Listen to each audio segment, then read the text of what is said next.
Sir దాదాపు గత 5 ఏళ్లలో జరిగిన మద్యం అమ్మకాలకు సంబంధించి ఈ రోజున సిట్ నివేదిక కూడా ఇచ్చింది. సుమారు 3,500 కోట్ల రూపాయల స్కామ్ జరిగింది అని చెప్పి ఒక ఎంపీ స్థాయి వ్యక్తిని కూడా ఈ రోజున అరెస్ట్ చేసి రిమాండ్కి ఇచ్చే పరిస్థితిలో ఉన్నారంటే అసలు అప్పుడు ప్రభుత్వం అమ్మిన అమ్మకాల గురించి, మాజీ ముఖ్యమంత్రి గారి పాత్ర గురించి, అప్పుడున్న మాజీ మంత్రుల పరిస్థితి గురించి ఏం చెప్తారు? మీరేం చేస్తారు సార్? మీ పేరేంటి? నా పేరు గుమ్మడి వెంకటేశ్వరరావు, రిటైర్డ్ డిగ్రీ కాలేజీ లెక్చరర్ని.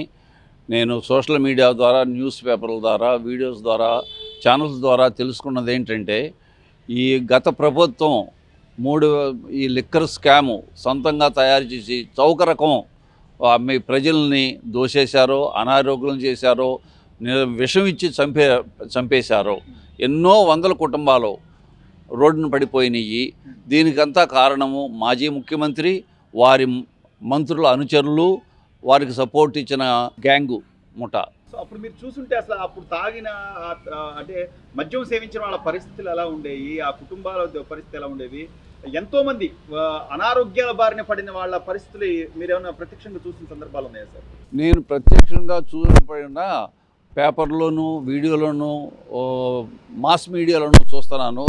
వాళ్ళ పరిస్థితులు దమనీయము, హాస్పిటల్ పాలవటము, సోషల్ ఈవిల్స్ ఎలిమెంట్స్లోకి దిగటము, దొంగతనాలు, హత్యలు, వీటికి పాల్పడటానికి ముఖ్య కారణము ఈ కల్తీ మద్యం తాగటం వల్లనే నా అభిప్రాయం. అంటే ఎలా ఉండేదని ఏమైనా చెప్పేవాళ్ళు సార్? మీరు చూసిన దాని ప్రకారం అప్పుడు మద్యం కనీసం బ్రాండ్ పేర్లు ఉండేవి కాదు. తాగితే ఎలా ఉంది ఏంటి అనేది మీరు ఏమైనా చూసారు ఎప్పుడైనా?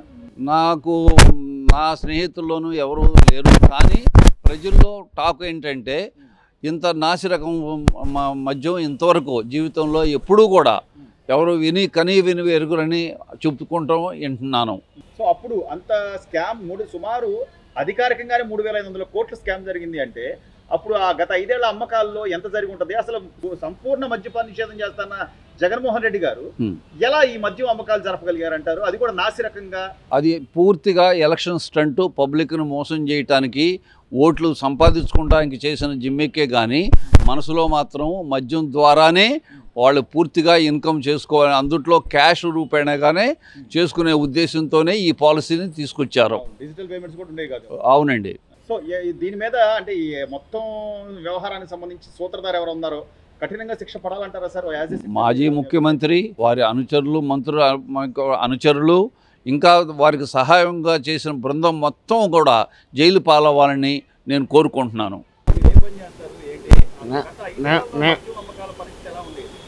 మేము అతని మామూలు ఎలక్ట్రికల్ పని చేస్తామండి, కరెంట్ పని చేస్తాము. సాయంత్రం పడి వచ్చి తాగేవాళ్ళం.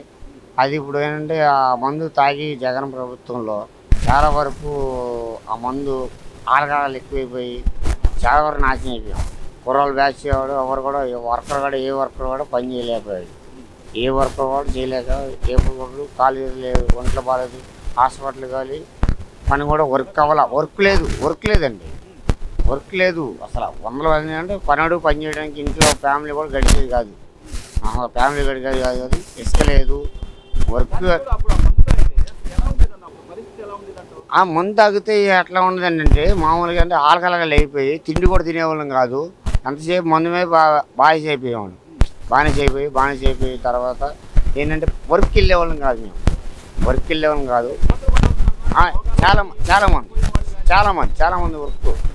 చాలామంది వర్క్ అసలు మామూలు కాదు. చాలామంది అసలు ఇబ్బంది పడ్డారు. అసలు లేదండి. ఆ ఫోన్పే ఇవన్నీ మర్చిపోయా. ఇవన్నీ మళ్ళీ ఏంటంటే ఈ మధ్యలో ఆయన వచ్చిన తర్వాత ఇవన్నీ పెట్టారు. ఏం పెట్టారంటే ఈ ఆర్ఎస్ పెట్టాడు, అది ఫోన్పే పెట్టేశారు. కస్టమర్లు కూడా డబ్బులు కూడా మాకు అమౌంట్ ఇవ్వట్లా. కస్టమర్లు కూడా ఏంటంటే ఫోన్పే అంటున్నారు. ఈ ఫోన్పే పెడతాం వల్ల ఫోన్పేకి వెళ్ళిపోతుంది. ఈ అమౌంట్ కూడా వచ్చేటప్పటికి మళ్ళీ అక్కడికి వెళ్ళి ఫోన్పే కొట్టండి. ఏమైపోవడం ఏముందండి,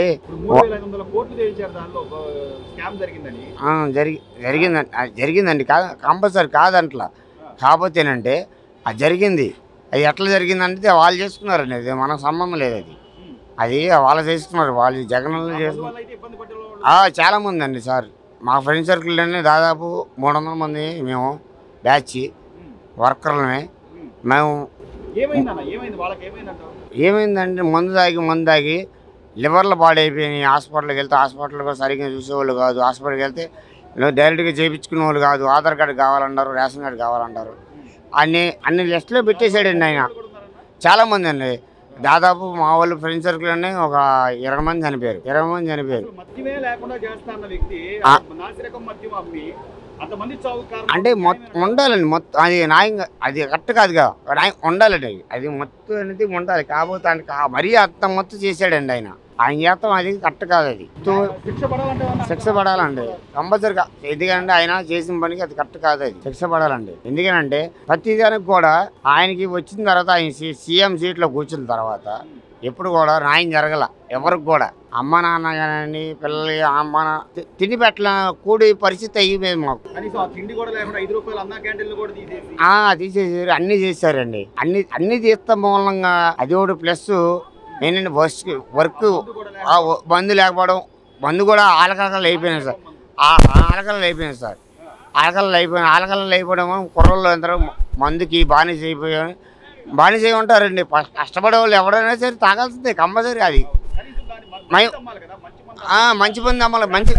మంచి బ్రాండ్ అమ్మితే దాని ప్రకారంగా తాగేవాళ్ళు చక్కగా ఉండేవాళ్ళు. అది లేకుండా చేశారు సార్. అది అట్టినప్పుడు మేమేం చేస్తాం సార్ అంటే ఆయన మాట్లాడతా ఇప్పుడు అది కరెక్ట్ కాదు. అది please subscribe to Leo news for more videos.